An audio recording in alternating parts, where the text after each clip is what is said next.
Y'all know what's crazy? Before I even started recording now, I was recording a whole section of this video, and I got to maybe like the 15-minute mark and realized that I had my microphone on mute. My controller was on mute the whole time while I was talking. And but anyway, this story takes place back when I was in the 8th grade or so, right? When I was in the 8th grade, I was looking for friends, looking for people that I want to hang out with around the time. And I was hanging out with a bunch of people that I shouldn't have been hanging out with. Two of these guys' name was Stevenson and Ellis. So these two dudes were always into something. One of them was a snake, but at the same time, I was too stupid to realize because, hey, I got some friends that I can hang out with because I was a lonely cheering. I was a lonely child back then. So when all this stuff was going on, Stevenson, he stayed right down the street from me. Ellis, he stayed right down the street from me also. Oh, excuse me. If it had took me like 2 minutes to walk down the Stevenson house, and then it took us maybe 5 minutes to ride our bikes down over there to Ellis' house. We was always going, linking up, doing stuff we should never been doing, breaking and entering to some facility. That's another story time for y'all. And going over, doing stuff, having fake guns on us and all that and whatnot. So anyway, while we were doing all this stuff, we all headed back to my apartment. My mother always told me, keep people out of my house when I'm not home. I should have took that to mind, right? So when she was gone, she was at work at the time. I knew what time she got off, and I was sitting there just doing bull crap. Little did I know, Ellis and Stevenson, Stevenson was coming over there somewhat just chilling with me, whatever. But Ellis, he was the one that wasn't. He was coming over there seeing another one of my neighbors that she wanted to get smashed by him, whatever, right? So they was all coming over there, sitting down, chilling and stuff. And come to find out, I found this video called 2 Girls, 1 Cup. Y'all probably know what that is. And 2 Girls, 1 Finger. Them real disgusting videos that they would show back in the day and stuff. And it's crazy because now that I think about this situation now, that I would have been in the clear and he would have been the only one that would have been in trouble about the situation if I would have just told the truth and was not trying to take up for him. But anyway, while we were waiting on the girl to come outside, whatever, right? She came over. I mean, not she came over, but we all went inside the apartment and stuff into the house that I'm staying in now. I wanted to show them the 2 Girls, 1 Cup video. I showed them, they all acting and stuff, doing the little exaggerated acting and stuff like, oh my God, doing all that stuff, right? And I showed them the other video. They start screaming and stuff. And it was just it was a funny thing. It was something funny just hearing Stevenson scream the way he was screaming. He was sounding like a little girl. But then we get to the video, 2 Guys, 1 Horse. Now this video showed, I'm not gonna go into detail about it, but it showed where a dude was getting dead by a horse, and then the horse shoots off basically. And come to find out, I'm not too sure. They said the guy died, whatever, in the video, but I showed him that video. And I had a little flip phone that I got from something that I was doing. I didn't have no cell phone back in the day. The phone was off, whatever. Nobody couldn't call me, none of that bull crap, right? So I'm sitting there recording them. They making statements about the video and stuff. I can remember one statement that Ellis, he was saying, he was like, dang, that horse long. But anyway, I recorded them. I was just recording their reaction and stuff. And the video ended. They was all shocked and stuff. Ellis came over the next day. He was like, hey man, he said, I want to get some I want to get that video off your computer. I'm like, okay, cool, whatever. So I let him record it off the video. I let him record it off the off my computer or whatever that we had in the living room. So when he recorded that, he just kind of laughed and then went on about his situation, right? The next day, He was at school showing people the video and stuff. He showed the two girls on the bus. They was like, "Oh my God, ew!" And then another dude, he was like, "Oh man, look at that! Is that dude alive? Blah blah this, blah blah that." And I'm sitting there, I'm like, "Why is this dude sitting here showing all these people this video?" I'm like, "This video could easily get us in trouble, maybe." But anyway, we went to school, and he kept on showing people. He was showing a whole bunch of people. So by, I think it was 3 o'clock in the afternoon or 2, I don't know what time it was, the last period of the day, I was in music class and he was in athletics. Come to find out, I was walking out of the classroom, out of my music class, and all of a sudden, this big buff white coach, I forgot what his name was, but he pulled us to the side. He was like, well, he pulled me to the side. He said, "Hey Butler, come here." I'm like, he said, "Stand right there." I'm like, "All right, cool." Ellis was standing right there too. Stevenson was standing right there talking to him and stuff. He was like, "Y'all coming to the bus?" He was like, "Nah, we got to go to the front office real quick." I'm like, "Why we got to go to the front office?" That's what I was sitting there thinking to myself. And then me and Ellis, we just sitting right there, just chatting it up, whatever, right? Now, I thought I was in trouble for running down the hallway again, and I thought I was in trouble for just some bull crap that I was doing back in school. But we got pulled into the front office. They sat us down. So his coach, Ellis's coach, pulls out his phone, and then he shows the principal saying this was found on Ellis's phone. And then the principal looks. He said, "What are you doing with this kind of video on your phone, son?" He said, "Who sent you this video?" Then Ellis looks right with a dead straight face. Ellis says, "Carlos sent it to me." I'm like, looked at him. I was sitting there, but at the same time, I'm like, did he really just say that? Did he really just say I sent it to him? But he recorded it off my computer at the house. I still wanted to be friends with the dude, right? This, ooh man, ooh. This part of the story is embarrassing to me. Oh man, this, oof. Give me a second, everyone. Oh my God, this part of the story is embarrassing. But anyway, he told the principal saying that Carlos was the one that sent it to me. He thought it was funny, but I told him not to. And the coach said I caught Ellis showing people, and one dude told on him. And I'm sitting there, I said I knew he was gonna get caught. I knew it.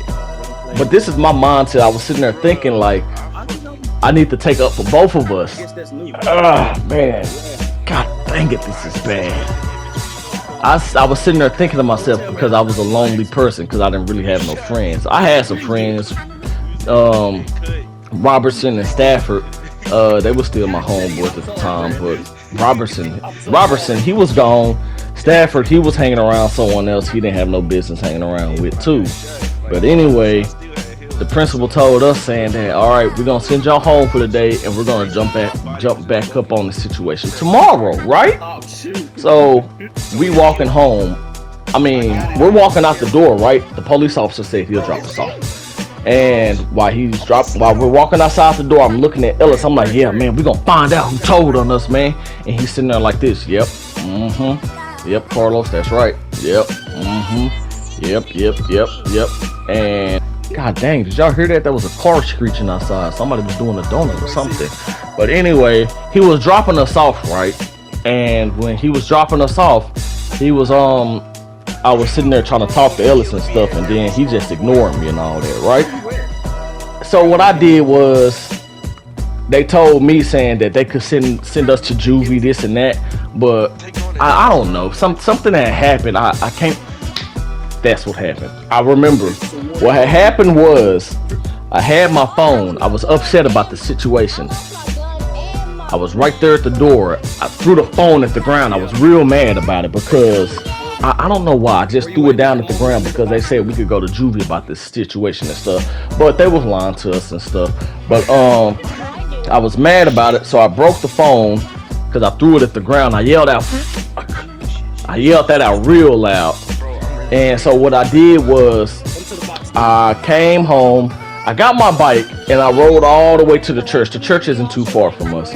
I put this is how stupid I was back in the day. I was thinking this was gonna be like a movie or something, right? Here I go. I went up to my pastor in them house because the house is right next to the church. I put the phone down under a pile of leaves right next to his door, and I walk off. I was sitting there thinking in my mind, pastor was gonna look down and be like, wait a minute, what's that shining under the leaf pile, right? That's that's how I was thinking back then. But anyway, I came back up to the church and I told him about the whole situation. And then he said, so this turned into something bigger than what they was telling me about. I'm like, yeah, it done blew up into something bigger. Because earlier that day I got in trouble for showing girls on the bus 2 girls 1 cup, right? So anyway, I told my mother about the situation over the cell phone, right? I told them like, yeah, so some stuff happened in school to where they might send us to juvie for and stuff. She was like, what happened? And then I was telling her about it and all that, saying that Ellis recorded a video on a laptop and on a computer and stuff. And then she was like, did you tell him that he recorded it? I'm like, well, I forgot what I was saying, but I was still trying to take up for him and stuff. But anyway, that's how stupid I was. Like I said, this is still really embarrassing for me, right? And fast forward to when I got home, I was trying to make conversation with Pastor while he was dropping me off at the house. I walked in, my mama looked at me, she said, you better be happy I'm too tired to whoop you. I'm like, thank God, because my mama gave out some bad whoopings. So anyway, the next day comes around, right? I think 3 days have passed at this point. Wait, no, 2 days. So I go to school and they put me in ISS, and then they started interrogating us again. They was asking us, who sent you the video, this and that. I'm like, it was the dude up the high school, or what's that dude's name so we can get him down here too. And I was saying, I can't give you all that information. This is exactly what I'm doing. We can't give you this type of information. This and that and that and that. Ellis was sitting in there, this and that. I'm like, God dang it. Dang, this is so embarrassing to tell. But anyway, everybody knew he was lying about the video. So as I'm sitting there, right? While I'm sitting there, he puts me in ISS for the rest of the day, and I'm sitting there in ISS. So while I'm sitting there, somebody looked at me saying, oh, he was the one that recorded it on your computer and stuff, right?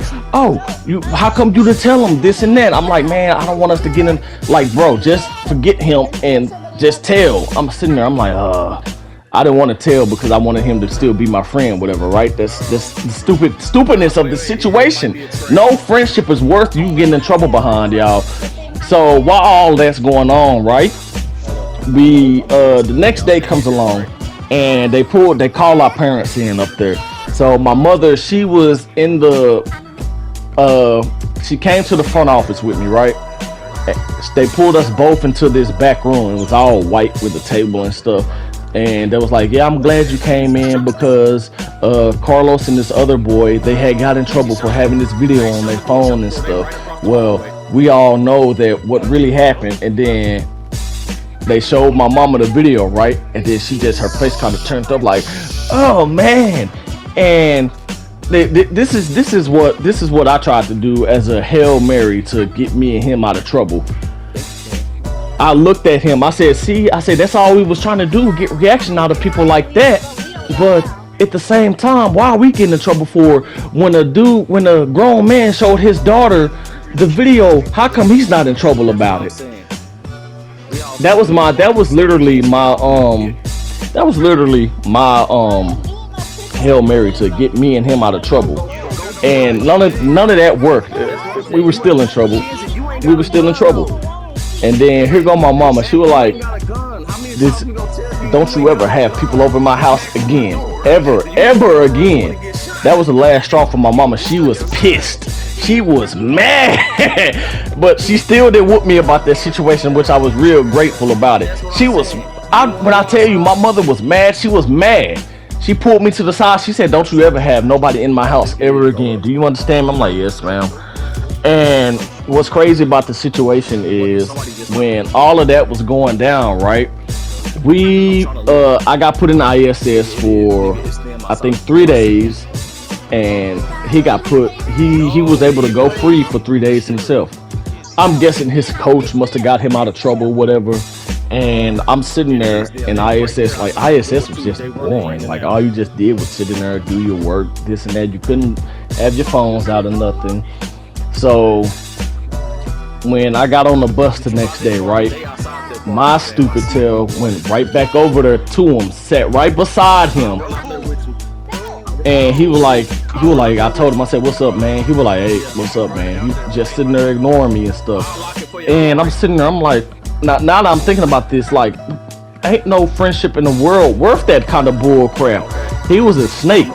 And then here's the crazy thing about it.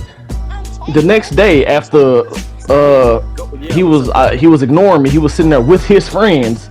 This one dude said, "Man, if I had a rock, I'd throw it at Carlos' head." This one dude said, "Well, how come you just won't go up to his head and hit him now? You don't need a rock." I'm like, sitting there just ignoring the situation and stuff. Like, guys, remember, like, ain't no friendship in the world worth that kind of drama. And if y'all hanging around people like that, please, please, please, for the love of God, cut them off. Cut them out of your life. It is not worth it at all. I'm telling you that now. Because we could have had serious repercussions from this. But at the same time, I'm just happy my mother, she took it well. But she was being nice to me for, I don't know, she was just, I don't know, my mother was just, it was rare. She had one of them motherly moments where she wasn't too overly mad at me, but she was disappointed in me. But I learned that lesson real well. Fast forward a few months though, right? After the whole situation happened and stuff, I accidentally broke my window, right? When I broke my window, my mother, she told me that's coming out of your pockets, but I don't remember paying for it, right? So it was this one dude that was always hanging around him. I forgot his name, but and you know what's funny too, that I remember how I broke my window too. My grandmother was dropping me off at the house, and I forgot my house key somewhere, and I raised my knee too early, and I need my window, and I broke the window by accident. But when me and my mother went and finally got a new window, right? She had something, she put some glue down, and we was gluing the window in so it could stay. And the dude came by that was always hanging out with Ellis and Stevenson, right? And my mother, she told him, she was like, "Yeah, tell him, I forgot the dude's name. We just gonna say, what are one of these names on the screen? We gonna call this dude, we gonna call this dude Ace. We gonna call, so Ace, he was like, my mama was talking to Ace saying, "Yeah, tell him, Ace, that Ellis wasn't his friend. He wasn't his friend at all. He was just using him this and that just to come over here to see that girl." And then he was like, "Yeah, Carlos, man, he wasn't coming over here to see you. He was coming over to see that girl and stuff, man."